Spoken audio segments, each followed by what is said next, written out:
Oui, c'est une rencontre, comme le gouverneur l'a dit tout à l'heure, qui boucle une série d'ateliers qu'on avait démarré depuis le mois d'avril au Cap Skirring, dans le cadre de la coordination et de l'harmonisation des interventions des acteurs en faveur des activités de déminage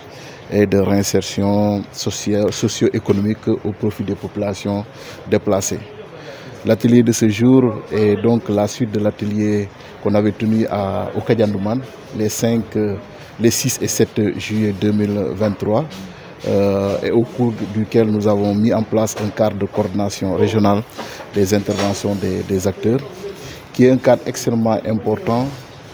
qui rentre dans le cadre des missions de l'ANRAC et un cadre à travers lequel nous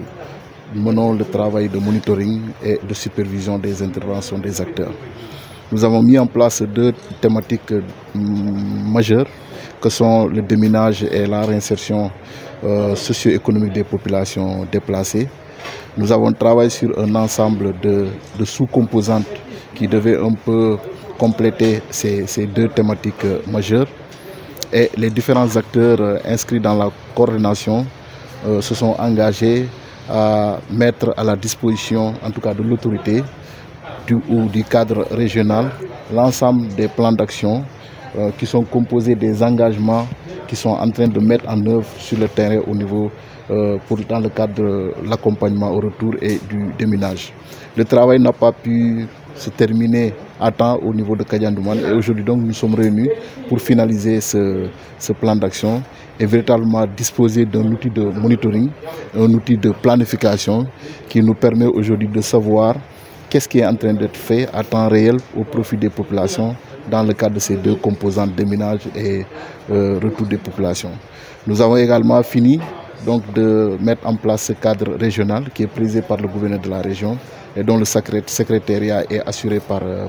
l'ANRAC. Et aujourd'hui, ce cadre regroupe tous les acteurs. Et nous osons dire qu'avec ce cadre,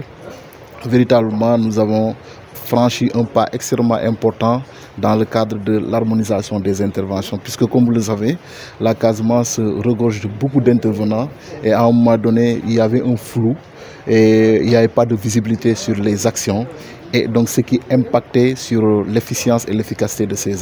ces actions en faveur des populations. Et nous pensons qu'avec la mise en place de ce cadre, véritablement, les défis majeurs de la coordination va se régler. Et aujourd'hui, donc, nous avons en tout cas un ensemble d'actions, d'activités, d'engagements sur lesquels nous allons faire ce travail de monitoring pour avoir une visibilité de l'ensemble des activités que les partenaires vont mener au profit des populations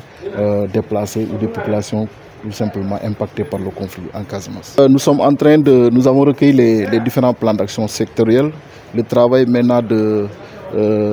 d'appurement de ce plan d'action va se faire, mais déjà dans son contenu, nous avons beaucoup d'activités qui ont été retenues, prévues par les partenaires, les acteurs pour lesquels des engagements ont été chiffrés. Il y a aussi justement des activités qui restent des activités dont les financements doivent être recherchés auprès des bailleurs, à travers des plaidoyers qui vont se faire. Et justement, c'est entre autres une des missions qui a été assignée au comité régional de suivi des actions des interventions des acteurs, c'est-à-dire de faire des plaidoyers par rapport justement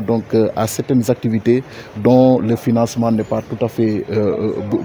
bouclé. À ce niveau, un travail extrêmement important est en train d'être fait surtout sur le côté du déminage par le CNAMS pour la recherche de partenaires pour accompagner un peu cette dynamique qui est impulsée par l'État dans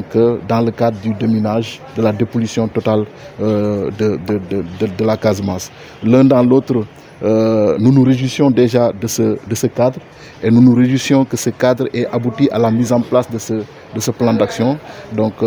qui va nous permettre aujourd'hui, comme je l'ai dit, d'avoir une visibilité de toutes les actions en faveur des populations déplacées sur le terrain.